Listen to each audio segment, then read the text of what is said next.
Alright, you masters, this is Some-Belgian-prepper, and today we're doing an experiment with, if you can see, with a glass jar. And we're going to try to boil water in a glass of jar and learn you what to do and what not to do, because otherwise, this is the reason why I wear my eye protection.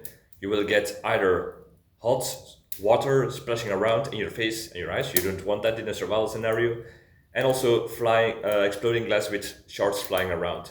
You don't want that either.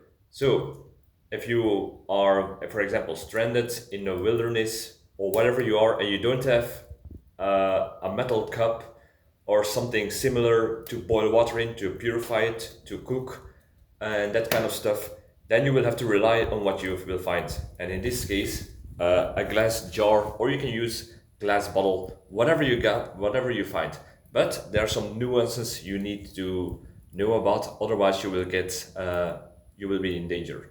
And you don't want that in a survival scenario. But before we talk about those specific dangerous, prevent life-threatening wounding tips, we are going to talk about, if you're interested in detective stories, there will be a link to my book called Bloody Crosses, it's in Dutch, detective series, and also the second book, The Jason Murders. So if you're interested, I would say take a look in the link in the description.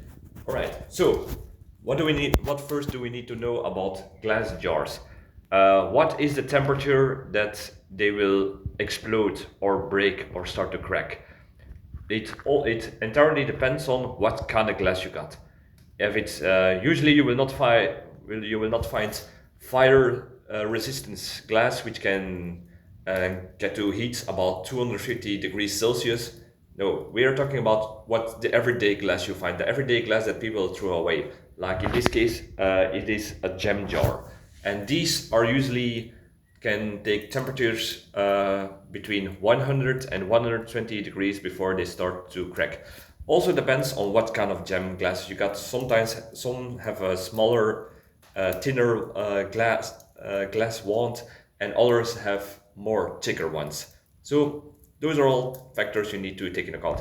Another thing that we need to take into account for, if you perhaps can see, is the first thing you do if you're going to make a fire and you're going to put the glass near it, is don't put it too close to the fire. Let the glass heat up a little bit from further away, because it's like if you ever had a crack in your windshield of your car, you will know that, especially during winter time, if you suddenly put the temperature up, that glass might crack a little bit more further. The cracks can extend a little bit. The same thing goes here. If you put the glass too close to the fire directly, it will get heated up too rapidly, and it will start to crack or even explode. So that's dangerous.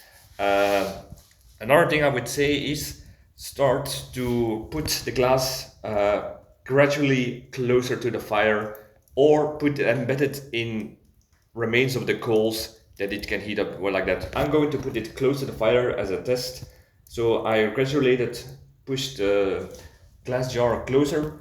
And the reason why I do this in the stove is because I can do it outside, but there's a little bit too much wind today. So those are factors that can make it that it will take a little bit longer, because wind can cool the glass a little bit off, put the fire not either away from the glass, so the heat will not be as effective, or in the other case, the wind will blow the fire directly towards the glass till the flames lick the glass, and it can make it shatter then. So that's something that you also need to take into account. So that is one of those things that you cannot leave them behind. You will need to keep an eye on it. And another thing is, it will take much longer because of the process from little warming up to heating the glass and keeping that balance. So in this way, you will use more fuel, and it will take longer than with something like a metal cup that you can directly put into the hot coals or against the fire. So that's also very important to take in consideration. Another thing, and this is what I'm going to show you now, because the water is boiling, and it took around, I thought it was No, it took like 20, no. It was like 17 minutes till it started boiling. So I'm going to take it out. Protection for everything. If you don't have gloves or whatever to take it out, you can use a twig, get it around. Yeah, it's right here. You can take a twig, get it around the glass, and take it then out of the fire. I'm going to do it in my jar. Another thing you need to take into account is don't put it on a cold surface directly or a hard surface for two reasons. One, if you have a hot glass and you directly put it in something cold, for example, if you have snow, if there is snow or a very cold stone, you put it on, the cold will start a breaking reaction with the heated glass and it might shatter. So that's something you need to take in account for. So if you're going to take the glass out, try to put it on something room temperature, so to say, something that you heated up or around the fire that is already a little bit heated up, like on the ground, or if there is snow around, make a sort of insulation layer, for example, with twigs from spar trees or something. And another thing, if you're going to take it, don't put it onto a hot surface like this, because that little dink that you do might be the drop that breaks the bucket, so to say. So we're going to take it out.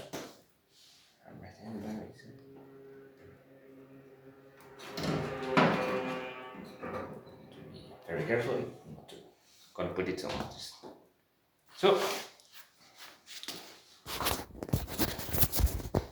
So this has been boiling, as you can see. And you need to take into account, another thing you need to take into account is if you are boiling with open surface, with an open jar, that's a choice that you can make. You can put, if you're going to put sort of a lid on top of it because you think you will keep the heat inside and it will boil faster, you can do that, but make sure that the steam that it will create can escape, because otherwise it will build pressure up. If you just put the screw lock on a jam jar and it will explode yet again. But it will take less time, for example. But if you are going to put a lid on top of it, just put it on top of it. If you're going to screw something around it, yeah, the screws, especially with jam jars, if they are made with plastic, they will melt. It's not really healthy. Or you can make a jar, a little hole above in the jar, and it might escape that way. So those are things you also need to take into account if you are trying to speed up the process. And another thing, because you put it, in my case, because it's open on the top side, if you're going to put anything close to a fire, hot coals or embers, you will see there will always be something inside of it. So be aware that you will drink some, how do you say this, short remains, not short remains, but like the smoky bits that fall down that are a little bit heavier. But no problem, because those are usually healthy. That's healthy, I would say, because gladiators in the old Rome drink a mixture of milk and ash from wood fires to strengthen their bones. So it cannot be that bad if the Roman gladiators did it. So don't be afraid to do that. And also one more thing, and I should have said it in the beginning, always try to filter the water first before you put it into the jar, so that it will not be muddy and that kind of stuff. Because if this water was a little bit muddy, sand inside of it, because it starts to boil, the mud goes around. So if this is the case, just wait a little bit after boiling till it's settled down, sink down, and then you can drink from it a little bit more safely. So yeah, this is just very simple, a few tricks and tips that might save you from life-threatening wounds, infections, burning wounds, and splashed hot drops into your eyes. So yeah, I hope you never have to use these methods, but it is a method that you can use, and that is what survival is all about. Do more with less with what you got in your surrounding. So I hope you learned something from this. If you got any other tips, please let me know in the comments. I'm always eager to learn new things. If you got any tips or tricks that you want me to test out or try out new things. Also, let me know in the comments. These days I'm looking for more of a challenge from things that I don't know yet, because I've done so much shit that I tested out that it's harder to find new things. So I'm looking to history for those smaller techniques. But anyhow, I'm going to leave you. So like, subscribe, all the good stuff, and see you in the next video. Cheers.